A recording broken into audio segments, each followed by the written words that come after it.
Hi everyone, welcome to my channel. ಇವತ್ತು ನಾನು ತುಂಬ ಅಮೇಝಿಂಗ್ ಆದಂತಹ starter recipe chilli baby corn ಹೇಗೆ ಮಾಡಿದ್ರು ಅಂತ ತೋರಿಸ್ತಾ ಇದ್ದೀನಿ. ಸೊ ಇವಾಗ ಚಿಲ್ಲಿ ಬೇಬಿ ಕಾರ್ನ್ ಮಾಡೋದಕ್ಕೆ ಮೊದಲಿಗೆ ನಾನು ಬೇಬಿ ಕಾರ್ನ್ನ ಈ ರೀತಿ ಕಟ್ ಮಾಡಿಕೊಂಡು ಒಂದು ಬೌಲ್ಗೆ ಟ್ರಾನ್ಸ್ಫರ್ ಮಾಡ್ಕೊತಾ ಇದ್ದೀನಿ. ಇವಾಗ ಇದಕ್ಕೆ ಮೈದಾ ಮತ್ತು ಕಾರ್ನ್ಫ್ಲೋರ್ ಹಾಕೋಬೇಕು. ಮೈದಾ ಮತ್ತು ಕಾರ್ನ್ಫ್ಲೋರ್ ಎರಡೂ ಕೂಡ ಈಕ್ವಲ್ ಕ್ವಾಂಟಿಟಿನಲ್ಲೇ ಹಾಕೋಬೇಕು, ಜಾಸ್ತಿ ಕಡಿಮೆ ಆಗೋ ಹಾಗಿಲ್ಲ. ಮೈದಾ ಮತ್ತು ಕಾರ್ನ್ಫ್ಲೋರ್ ಹಾಕ್ಕೊಂಡು 1 ಟೇಬಲ್ ಸ್ಪೂನಷ್ಟು ರೆಡ್ ಚಿಲ್ಲಿ ಪೌಡರ್, ಒಂದು 1/2 ಟೇಬಲ್ ಸ್ಪೂನಷ್ಟು ಗರಂ ಮಸಾಲ ಮತ್ತು ಒಂದು 1/2 ಟೇಬಲ್ ಸ್ಪೂನಷ್ಟು ಧನಿಯಾ ಪೌಡರ್ ಹಾಕ್ಕೊಂಡಿದ್ದೀನಿ.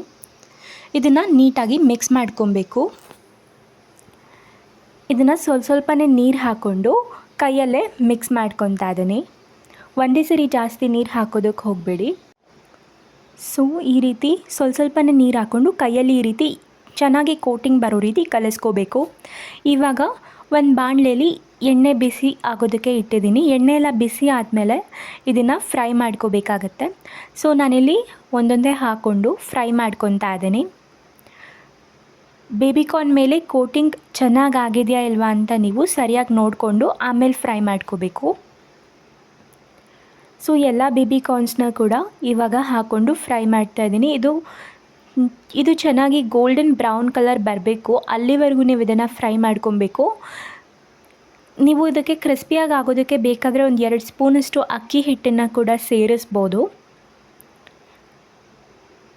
ನಾನಿವತ್ತೇನು ಅಕ್ಕಿ ಹಿಟ್ಟು ಸೇರಿಸಲಿಲ್ಲ, ಹಾಗೆ ಮಾಡ್ತಾಯಿದ್ದೀನಿ.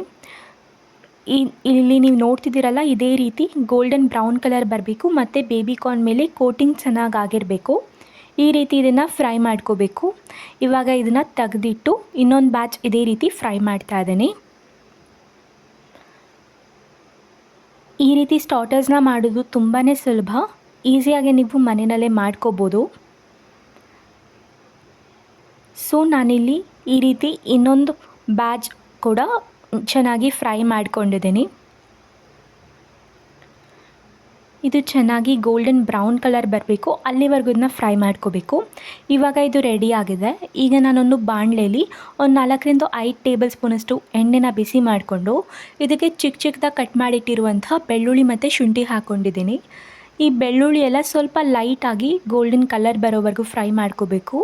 ಇವಾಗ ಒಂದು 4 ಹಸಿಮೆಣಸಿನ್ಕಾಯಿನ ಈ ರೀತಿ ಕಟ್ ಮಾಡಿ ಹಾಕ್ಕೊಂಡಿದ್ದೀನಿ. ಇದು ಚಿಲ್ಲಿ ಬೇಬಿಕಾರ್ನ್ ಆಗಿರೋದ್ರಿಂದ ಸ್ವಲ್ಪ ಜಾಸ್ತಿ ಸ್ಪೈಸಿ ಆಗಿರುತ್ತೆ. ಇವಾಗ ನಾನಿಲ್ಲಿ ಮೊದಲಿಗೆ ಆನಿಯನ್ಸ್ ಹಾಕೋತಾ ಇದ್ದೀನಿ. ಆನಿಯನ್ಸ್ನ ನಾನಿಲ್ಲಿ ಈ ರೀತಿ ಡೈಸ್ ಮಾಡಿ ಸ್ಕ್ವೇರ್ ಶೇಪ್ನಲ್ಲಿ ಕಟ್ ಮಾಡ್ಕೊಂಡು ಹಾಕೋತಾ ಇದ್ದೀನಿ. ನಿಮಗೆ ಯಾವ ಥರ ಬೇಕಾದರೂ ನೀವು ಆ ಶೇಪಲ್ಲಿ ಕಟ್ ಮಾಡ್ಕೋಬೋದು. ಆನಿಯನ್ಸ್ ಎಲ್ಲ ಸ್ಲೈಟಾಗಿ ಟ್ರಾನ್ಸ್ಲೂಸೆಂಟ್ ಆಗಬೇಕು, ಒಂದು ಸ್ವಲ್ಪ ಗೋಲ್ಡನ್ ಕಲರ್ ಆಗೋವರೆಗೂ ಫ್ರೈ ಮಾಡ್ಕೋಬೇಕು. ಆನಿಯನ್ ಫ್ರೈ ಆದಮೇಲೆ ನಾನಿಲ್ಲಿ ರೆಡ್ ಯೆಲ್ಲೋ ಮತ್ತು ಗ್ರೀನ್ ಕಲರ್ ಕ್ಯಾಪ್ಸಿಕಮ್ ಹಾಕ್ತಾ ಇದ್ದೀನಿ. ನಿಮ್ಮ ಹತ್ರ ರೆಡ್ ಮತ್ತು ಯೆಲ್ಲೋ ಕಲರ್ ಕ್ಯಾಪ್ಸಿಕಮ್ ಇಲ್ಲ ಅಂದರೆ ಗ್ರೀನ್ ಮಾತ್ರ ಯೂಸ್ ಮಾಡ್ಬೋದು. ಜೊತೆಗೆ ನೀವು ಕ್ಯಾರೆಟ್ ಕೂಡ ಹಾಕೋಬೋದು. ಸೊ ಈ ಕ್ಯಾಪ್ಸಿಕಮ್ನೆಲ್ಲ 2-3 ನಿಮಿಷ ಫ್ರೈ ಮಾಡಿಕೊಂಡು ಅದಕ್ಕೆ ರುಚಿಗೆ ತಕ್ಕಷ್ಟು ಉಪ್ಪನ್ನು ಕೂಡ ಸೇರಿಸ್ಕೊಂಡು ಫ್ರೈ ಮಾಡ್ತಾ ಇದ್ದೀನಿ. ಇವಾಗ ನಾನಿಲ್ಲಿ ಒಂದು 2 ಟೇಬಲ್ ಸ್ಪೂನಷ್ಟು ಟೊಮ್ಯಾಟೊ ಸಾಸ್ ಹಾಕ್ತಾಯಿದ್ದೀನಿ. ನಾವು ಏನೇ ಸ್ಪೈಸಸ್ ಹಾಕಿದ್ರೂ ಅದು ಟೊಮ್ಯಾಟೊ ಸಾಸ್ ಹಾಕೋದ್ರಿಂದ ಮೈಲ್ಡ್ ಆಗುತ್ತೆ. ಇವಾಗ 1 ಟೇಬಲ್ ಸ್ಪೂನಷ್ಟು ಗ್ರೀನ್ ಚಿಲ್ಲಿ ಸಾಸ್ ಹಾಕ್ತಾಯಿದ್ದೀನಿ ಮತ್ತು 1 ಟೇಬಲ್ ಸ್ಪೂನಷ್ಟು ಸೋಯಾ ಸಾಸ್. ಇದನ್ನೆಲ್ಲ ಹಾಕೋದು ಕಂಪಲ್ಸರಿ, ಹಾಕ್ಕೊಳ್ಳೇಬೇಕಾಗತ್ತೆ. ಇದನ್ನು ಕೂಡ ಹಾಕ್ಕೊಂಡು ಈಗ 1 ನಿಮಿಷದವರೆಗೂ ಇದನ್ನ ಫ್ರೈ ಮಾಡ್ಕೋಬೇಕು. ಸೊ ನಿಮಗೆ ಇದು ಗ್ರೇವಿ ಫಾರ್ಮಲ್ಲಿ ಬೇಕು ಅಂದರೆ ಸ್ವಲ್ಪ ಜಾಸ್ತಿ ನೀರು ಹಾಕ್ಕೋಬೋದು. ಇವಾಗ ನಾನಿಲ್ಲಿ 1/2 ಟೇಬಲ್ ಸ್ಪೂನಷ್ಟು ರೆಡ್ ಚಿಲ್ಲಿ ಪೌಡರ್ ಮತ್ತು 1/2 ಟೇಬಲ್ ಸ್ಪೂನ್ ಗರಂ ಮಸಾಲ ಹಾಕ್ಕೊಂಡು ಫ್ರೈ ಮಾಡ್ಕೋತಾ ಇದ್ದೀನಿ. ನಿಮಗೆ ಗ್ರೇವಿ ಥರ ಬೇಕಂದರೆ ಸ್ವಲ್ಪ ನೀರು ಹಾಕ್ಕೊಳ್ಳಿ. ನಾನಿಲ್ಲಿ ಒಂದು ಸ್ವಲ್ಪ ನೀರು ಹಾಕ್ಕೊಂಡಿದ್ದೀನಿ. ಇದನ್ನು ಒಂದು 2 ನಿಮಿಷ ಫ್ರೈ ಮಾಡಿದ್ಮೇಲೆ ಒಂದು 2 ಟೇಬಲ್ ಸ್ಪೂನಷ್ಟು ಕಾರ್ನ್ಫ್ಲೋರ್ಗೆ ಸ್ವಲ್ಪ ನೀರು ಹಾಕ್ಕೊಂಡು ಸ್ಮೂತ್ ಸ್ಲರಿ ಮಾಡ್ಕೋಬೇಕು. ಈ ರೀತಿ ಒಂದು 2 ಟೇಬಲ್ ಸ್ಪೂನ್ ಕಾರ್ನ್ಫ್ಲೋರ್ಗೆ 4 ಟೇಬಲ್ ಸ್ಪೂನಷ್ಟು ನೀರು ಹಾಕ್ಕೊಂಡು ಈ ರೀತಿ ಪೇಸ್ಟ್ ಮಾಡಿಕೊಂಡು ಇದನ್ನು ಇಲ್ಲಿ ಹಾಕೋಬೇಕು. ಕಾರ್ನ್ಫ್ಲೋರ್ ಸ್ಲರಿ ಹಾಕೋದ್ರಿಂದ ಸಾಸ್ ಕನ್ಸಿಸ್ಟೆನ್ಸಿ ಸ್ವಲ್ಪ ಥಿಕ್ ಆಗುತ್ತೆ. ನಾವು ಎಷ್ಟು ಕಾರ್ನ್ಫ್ಲೋರ್ ಹಾಕ್ತೀವೋ ಅದು ಅಷ್ಟೇ ಥಿಕ್ ಆಗ್ತಾ ಹೋಗುತ್ತೆ. ಸೊ ಈ ಕಾರ್ನ್ಫ್ಲೋರ್ ಸ್ಲರಿ ಹಾಕಿದ್ಮೇಲೆ ಇದನ್ನು ಮಿಕ್ಸ್ ಮಾಡ್ತಾ ಇದ್ದೀನಿ.